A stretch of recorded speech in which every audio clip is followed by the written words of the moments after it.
kasih kepada Pusinta yang telah memberikan kepercayaan kepada saya untuk menjelaskan tentang tren dan isu terkait masalah pada kasus kritis berbagai sistem HIV/AIDS, COVID-19, SARS, flu burung, dan lain-lain.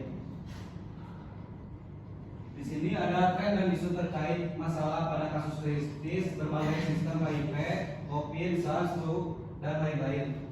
Telah mengalami perubahan sepanjang waktu dan dapat bervariasi tergantung pada faktor-faktor seperti lokasi, populasi, dan sumber daya. Berikut adalah beberapa tren dan isu umum yang telah muncul dalam kasus-kasus tersebut.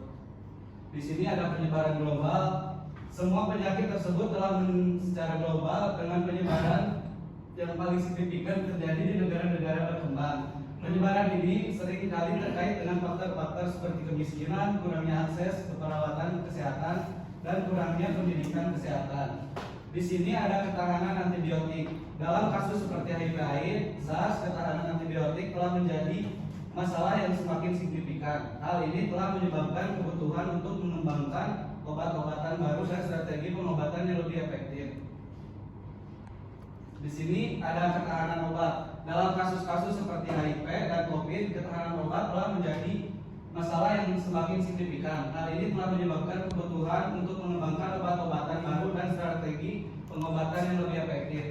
Di sini ada dalam kasus-kasus seperti HIV/AIDS, COVID-19, ketahanan obat telah menjadi masalah yang semakin signifikan, menyebabkan kebutuhan untuk mengembangkan obat-obat baru dan strategi yang lebih efektif. Di sini ada sejarah dan perkembangan pandemi HIV.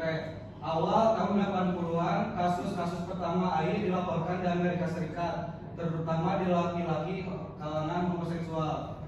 Dan terus ada tahun 83 virus penyebab AIDS yang kemudian dikenalkan sebagai HIV berhasil diidentifikasikan oleh para ilmuwan. Dan di sini ada tahun 80 pandemi HIV menyebar dengan cepat ke berbagai belahan dunia, terutama di Afrika. Di sini ada latar belakang dan perkembangan pandemi COVID. Akhir 2019, kasus pneumonia misterius pertama kali dilaporkan di Wuhan, Cina. Januari 2020, virus penyebab penyakit tersebut diidentifikasi sebagai jenis baru coronavirus yang kemudian diberi nama SARS-CoV-2. Maret 2020, WHO menetapkan wabah COVID-19 sebagai pandemi global setelah virus menyebar ke berbagai negara di dunia. Terus 2021 berbagai negara memerlukan lockdown, pembatasan sosial, dan upaya mitigasi lainnya untuk mengendalikan penyebaran virus. Di sini ada sejarah wabah SARS dan pelajaran yang didapat. Akhir 2002, kasus pneumonia misterius pertama kali dilaporkan di Guangdong, Cina. Terus Februari 2023, virus penyebab penyakit tersebut diidentifikasi sebagai jenis baru coronavirus yang kemudian diberi nama SARS-CoV. Maret Juni 2023, wabah SARS menyebabkan berbagai negara terutama di Asia Timur dan Tenggara.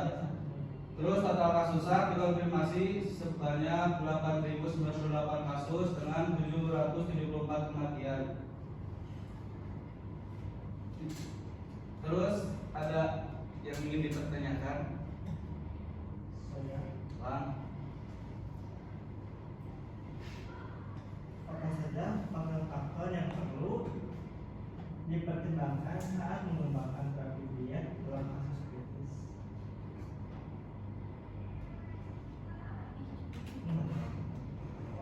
Oke, jawabannya yaitu tren dan isu terkait masalah pada kasus kritis COVID-19 telah mengalami perubahan sepanjang waktu dan bervariasi tergantung pada faktor-faktor seperti lokasi, populasi, dan sumber daya. Beberapa tren dan isu umum yang telah muncul dan kasus-kasus tersebut termasuk penyebaran global telah menyebar secara global dan penyebaran yang paling signifikan terjadi di negara-negara berkembang. Penyebaran ini sering terkait dengan faktor-faktor kemiskinan, kurangnya akses perawat kesehatan, dan kurangnya pendidikan.